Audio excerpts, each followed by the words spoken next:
네, 지난주에 여기까지 했었던 것 같죠? 그죠? 네, 그래서 잠깐 리뷰를 해보면, 그래서 우리 지금 렉처 1에서는 인트로덕션 하고 있고요.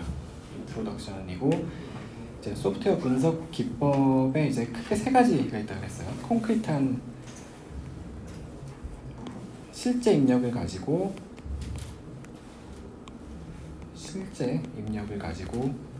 기본적으로 프로그램을 실행하는 거고요. 기본적으로 테스팅이에요. 테스팅. 실행해서 뭐 좋은 일이 일어나는지 나쁜 일이 일어나는지 보는 거고요. 실행을 할 때 이제 실제 입력을 가지고 할 수도 있고, 이제 기호 실행을 할 수도 있고, 심볼릭한 값으로 실행을 할 수도 있고, 앱스트랙트한 값으로 실행을 할 수도 있고, 그래서 크게 이렇게 세 가지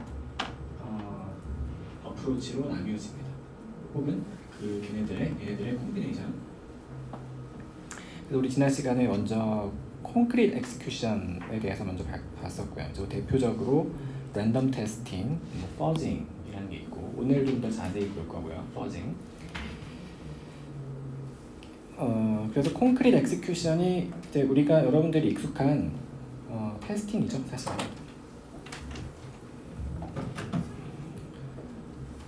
자, 그리고 두 번째가 기호 실행이었어요. 기호 실행은 기본적으로 이런 트리를 만들어 가는 거예요. 엑스큐션 트리 혹은 컴퓨테이션 트리라고 하는 엑스큐션 트리를 만들어 가면서 기호를 가지고 프로그램을 실행합니다. 그래서 뭐 오늘 후반부나 아니면 뭐 다음 시간에 좀 더 자세히 살펴볼 거고요. 그래서 기호 실행하는 방법을 살펴봤고, 또 기호로 실행하면은 또 프로그램 베러피케이션도 가능합니다. 그런 것도 우리 앞으로 살펴볼 거고.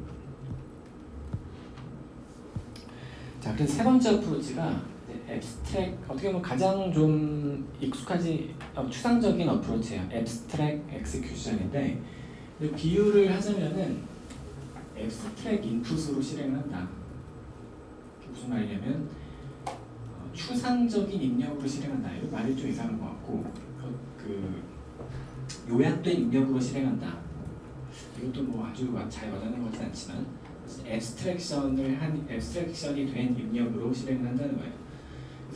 비유를 하자면 우리 프로그램 실행이 이렇게 4줄 트레이스가 4개 있다. 그러면은 앞에서 콘크리트 엑스큐션도 그렇고 심볼릭 엑스큐션도 그렇고 공통점이 있었어요. 이 실제 프로그램 트레이스를 있는 그대로 쫓아갔죠.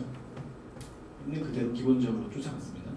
근데 이 앱스트랙 엑스큐션은 얘네들을 요약한 어프락시메이션 해가지고, 예를 들어 이 4개를 따로따로 실행하는 게 아니라 어떤 이런 어프락시메이트된 하나의 실행을 생각합니다. 그 다음에 얘네들 다 포함하는 그런 앱스트랙트한 엑스큐션 하나를 만든 다음에 그걸 한 번 실행하는 거예요.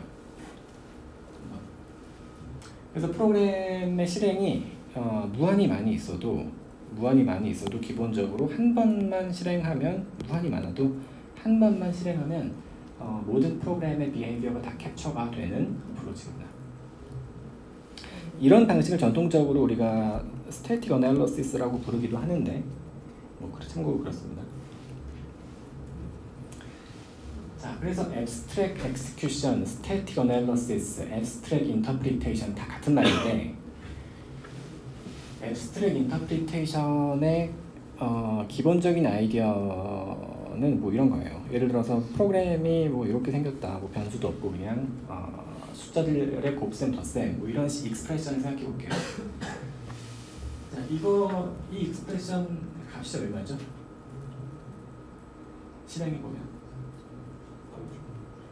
459잖아요. 그렇죠? 그렇게 대답하면 테스팅한 겁니다. 프로그램 실행으로 생각해보면 다이나믹 엑스큐션을 하면 콘크리트 엑스큐션을 한 거예요. 459다라고 대답한 사람은. 근데 이제 정적 분석은 어떻게 보면은 459 이건 이제 대학생들이 대답할 수 있는 답안이고, 정적 분석은 어떻게 보면 중학생 아니면 뭐 초등학생 아니면 유치원생 뭐 이런 약간 더 아무튼 유치원생이 대답할 수 있는 어프로치다라고 생각해도 크게 틀리지 않습니다. 예를 들어서 유치원생한테 저거 물어보면 이런 대답이 나올 수도 있겠죠. 정수다. 물론 유치원생이 정수를 알 수는 없겠지만 그냥 숫자다. 나올 수 있잖아요. 굉장히 기발한 대답을 합니다. 그 어린아이들은. 우리 집 애가 7살인데 매일 경험하고 있어요. 어제는 TV에서 학교 종이 땡땡땡 노래 알죠? 그게 나왔더니 그걸 어떻게 해석하는지 알아요? 학교 종이 땡땡땡? 아, 학교 땡땡이 치러 가는 거냐? 그러더라고. 그래서 저렇게 생각할 수도 있고. 아무튼 정수다라고 대답하는 거예요. 혹은 조금 더 똑똑하면 홀수다. 아니면 조금 더 똑똑하다면은 양수다 라고 하겠죠. 혹은 400에서 500 사이의 인티저다 이런 식으로. 그래서 정적 분석 기본적으로 답안이 하나로 정해져 있는 게 아니고 임의의 레벨에서 앱스트랙션 레벨에 따라서 임의의 답변이 가능합니다. 자, 그런 그 앱스트랙션 레벨을 우리가 앱스트랙 도메인이라고 불러요. 혹은 앱스트랙 밸류라고 부릅니다. 그래서 정적 분석을 디자인하는 첫 번째 스텝은 어떤 앱스트랙션 레벨에서 내가 이 프로그램을 실행할 것인가, 그 레벨을 먼저 선택해야 돼요. 그래서 만약에 뭐 이 두 번째로 선택했다고 합시다. 이런 add 인티저, 홀수, 그러니까 홀수 짝수로 바라보겠다는 거예요. 정수 전체 집합을 일종의, 제가 왜 요약 실행이라고 했냐면 정수 전체의 집합을 홀수 아니면 짝수로 요약을 하는 거예요. 그러니까 무한한 집합을 원소 2개짜리로 요약하는 거예요. 자, 정확히 얘기하면은 4개인데 원소가 그거를 제가 abstract value 집합을 v-hat이라고 할게요. 보통 이런 hat 표시를 많이 씁니다. abstraction을 뜻할 때, abstract 된 값을 뜻할 때. 자, 여기서 2가 even을 뜻하는 거고 o가 odd를 뜻한다고 하겠습니다. 2라고 하는 심볼은 모든 짝수를 뜻하는 거예요. 모든 짝수. 그러니까 2라고 썼지만 얘가 뜻하는 바는 무한한 집합이죠.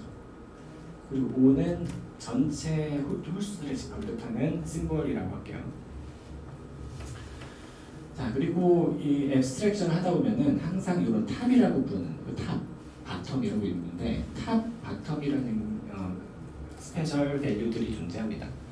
여러분 뭐 지금은 되게 깊게 디테일에 설명 안 하겠지만 탑은 그냥 지금 even 뭐든지 될 수 있다라고 생각하면 돼요. 그러니까 지금 우리 컨텍스트에서는 even 짝수도 될 수 있고 홀수도 될 수 있다 라고 생각하시면 됩니다.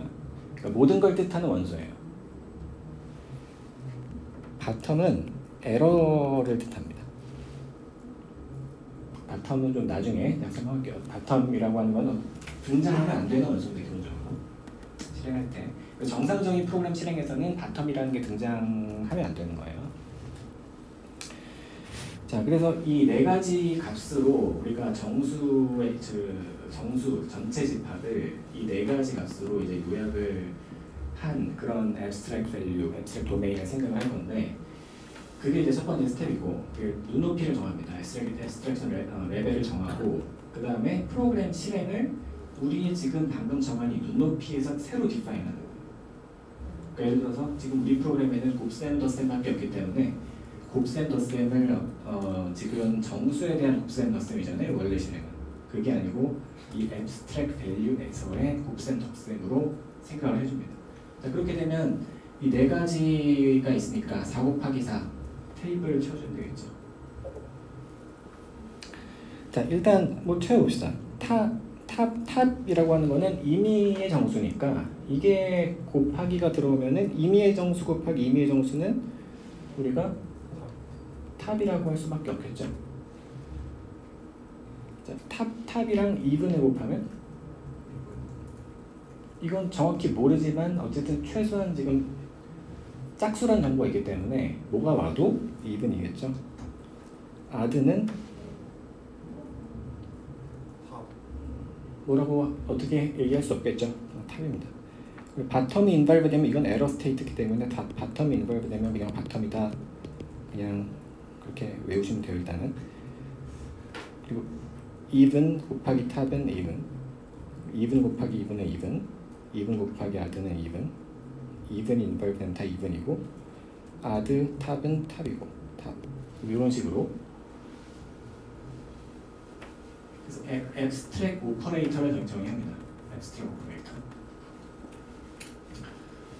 자, 덧셈도 마찬가지. 덧셈도 뭐 바텀이 인발브 되면은 오류가 오류가 발생했을 때 뭐 덧셈을 할 수 없기 때문에 계속 오류고요.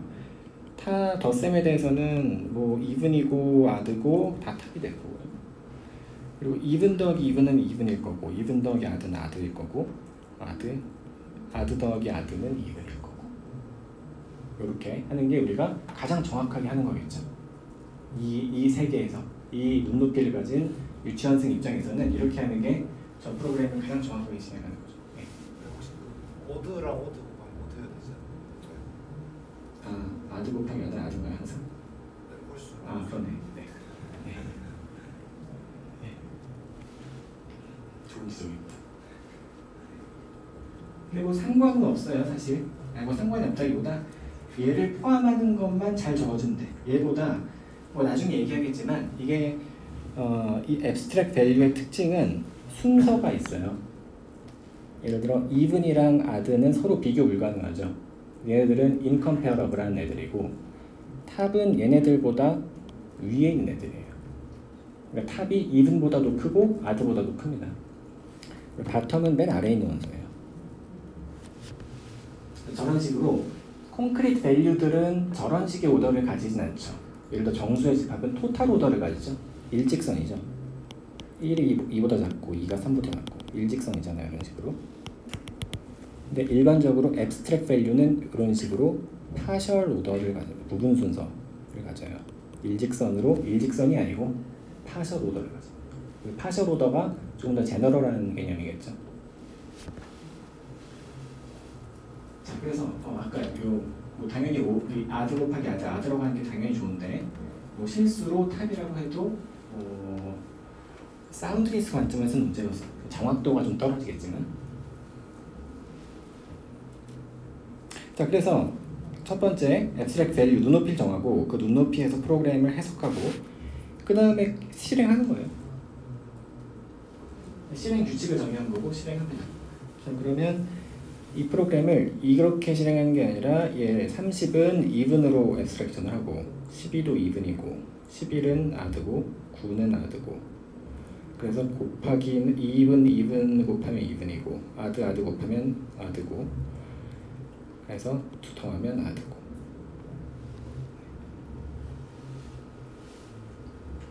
이런 식으로 실행하는 게 abstract interpretation이라고 하는 우리 세 번째로 프로그램 실행하는 방법.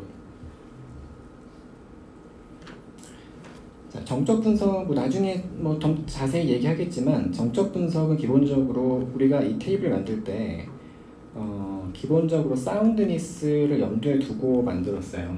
예를 들어서 아까 이 지점에다 여기다가 아드 곱하기 아드를 우리가 2분이라고 하진 않죠. 잘못됐잖아요. 네. 만약에 2분이라고 했으면 이거는 unsound한 룰이에요.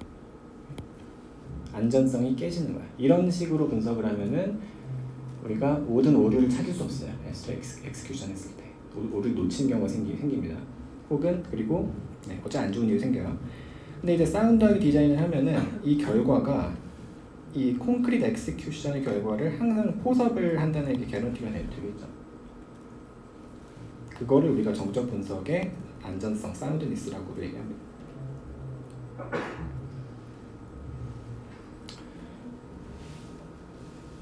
자, 그래서 우리 나중에 정적 분석 파트까지 갔을 때 이런 다양한 도메인들을 하나씩 볼 거고요. 자, 그래서 기본적인 abstract interpretation 이런 어프로치 왜 이런 식으로 실행을 하냐? 자, abstraction을 하지 않고서는 프로그램의 모든 입력을 파이나이트한 시간 안에 실행할 수 있는 방법이 없기 때문에 그렇습니다.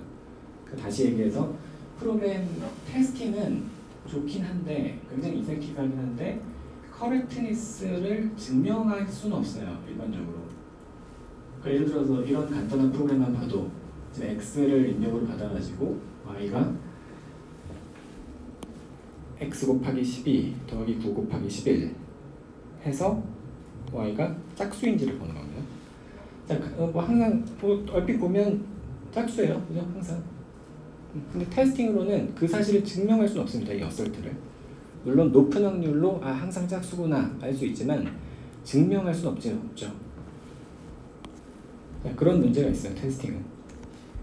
증명하고 싶을 때가 있어요. 우리가 모든 입력에 대해서 아주 낮은 확률의 에러라도 허용하지 않고 싶은 경우에는 우리가 증명해야 될 텐데 그럴 때 이 정적 분석을 이용할 수 있다는 겁니다. 예를 들어서 아까 우리 그 이븐하드 분석을 해보면 x에다가 우리가 탑을 넣어봅시다.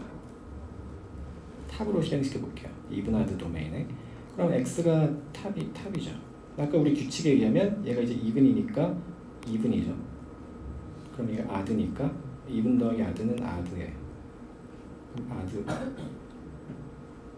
아드네. 이래야 되는데. 네. 홀수익을 증명하고 싶은 경우다 라고 할 때 증명할 수 있겠죠. 네. 그게 정적 분석의 첫 번째 베너핏. 첫 번째 주요 베너핏이고요. 두 번째, 그 대신 모든 이 세상에 있는 웬만한 것들은 장점이 있으면 단점이 있죠. 증명은 할 수 있지만 증명이 안 돼야 되는 증명을 할 수 있는데 못하는 경우가 당연히 문제입니다. 증명을 항상 할 수 있는 건 아니에요. 그런 경우를 우리가 false alarm 이라고 합니다. 방금 뭐라 그랬지? 증명을 뭐라 그랬죠? 제가? 할 수 어쨌든 예를 보면 자, x 예를 들어 프로그램을 이런 식으로 뭐 이런 프로그램들 x를 받아서 x 더하기 x를 한다. 그걸 y라고 한다. 그러면 이거 뭐 테스팅으로 해보면 항상 짝수겠죠, y는. 자기 자신을 더했으니까. 그렇지만 앞에서 우리 쓴 이븐하드 분석을 해보면 탑을 넣어보면 탑이랑 탑은 탑이기 때문에 우리가 여기서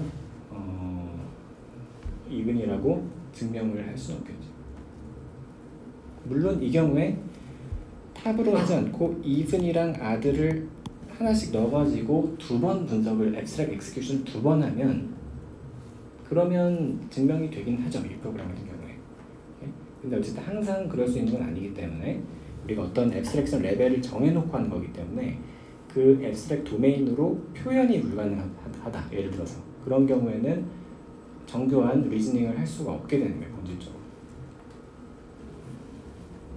자, 그래서 우리가 만약에 탑으로 이 프로그램을 시켰다면 이 어설션이 여기서 성립이 안 될 수도 있다. 그러니까 바이올레이션이 될 수 있다. 바이올레이트 될 수 있다라고 여기서 일종의 알람을 내게 될 겁니다. 분석기가. 그러니까 항상 증명이 되는 거 아니다라고 얘기할 거예요. 그런 게 이제 false alarm. 오류가 아닌데 항상 성립하는 건데도 불구하고 성립하지 않을 수 있다. 버그가 일어날 수 있다라고 얘기하는 거기 때문에 false alarm. 자, 그런 어프로치가 기본적인 정적 분석이고 지금 뭐 굉장히 뭐 이븐하드 이런 도메인을 얘기하긴 했지만 뭐 그런 도메인은 실제로는 많이 사용하지는 않고요. 네, 실제 사용하는 도메인들은 조금 더 복잡하긴 합니다. 어쨌든 그런 것들을 이용해서 인더스트리에서도 정적 분석기들을 굉장히 많이 쓰고 있어요. 요새. 예를 들어 뭐 페이스북이나 구글, 우리나라 기업들도 마찬가지로 웬만한 대기업들은 그 인하우스 정적 분석기들을 개발하고 하는 팀이 따로 있습니다. 페이스북도 그렇고 메타죠. 이제 구글도 그렇고 뭐 아마존도 그렇고 마이크로소프트도 그렇고 우리나라 삼성전자도 그렇고요. 자, 그래서 렉처 1을 서머라이즈를 하면은 자, 오버뷰를 했고요. 자, 일단 뭐 기억할 것은 앞으로 우리 이 과목에서 크게 세 가지들을 구분해서 볼 거다. 콘크리트 엑스큐션 기반의 실행, 소프트웨어 분석 기법들, 그리고 심볼릭 엑스큐션 기반, 그리고 앱스트랙트 엑스큐션 기반. 자, 그리고 모든 거는 장점이 있으면 단점이 있다. 뭐 어쩔 수가 없습니다. 예를 들어서 우리 봤던 뭐 테스팅, 퍼징 같은 경우는 오토매틱하죠. 사운드하진 않죠. 오류를 놓칠 수 있죠. 테스팅은 사운드할 수 없죠. 그냥 컴플리트합니다. 언제 작동하는 거냐면 다이나믹, 런타임에 작동하는 프로그램을 실행시켜야 돼요.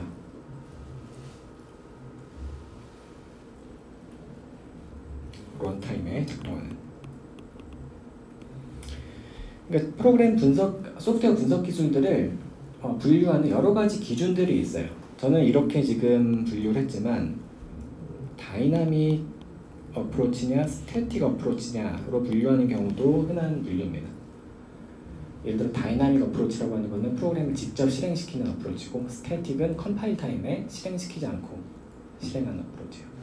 근데 저는 그걸 다 실행이라고 일단 표현을 했는데, 어쨌든 스태틱한 어프로치는 예를 들어 이런 애들은 실행이라고 안 보는 거예요. 앱스트랙트 엑스큐션 이런 건 실제 실행 아니잖아요. 이것만 이제 실제 실행이다라고 보는 거고, 얘네 둘은 뭐 스태틱으로 분류할 수 있고, 얘만 이제 다이나믹으로 분류하고, 뭐 그렇게 분류할 경우도 있어요. 어쨌든 구분하기에는 다이나믹이고, 심볼릭 엑스큐션은 자동이고 사운드하지 않고요. 당연히 컴플릿, 기본적으로 컴플릿 하고요. 뭐 스태틱일 수도 있고 다이나믹일 수도 있습니다. 심볼릭 엑스큐션은 두 개의 하이브리드로 작동하는 경우도 있을 수 있어요.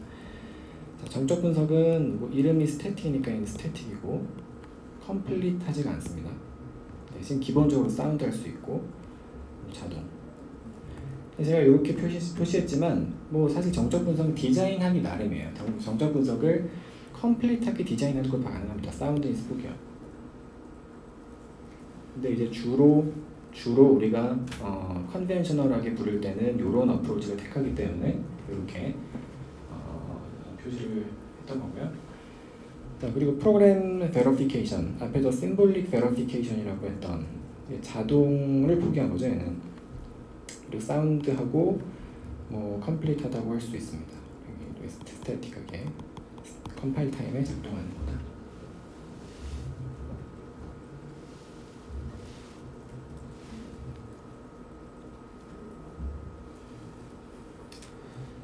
그리고 물음표로 해놓은 거는 우리 이번 학기에는 뭐 이런 것들을 배우겠지만 뭐 사실 뭐 가능성을 닫아놓고 싶지 않아서 그런 거예요.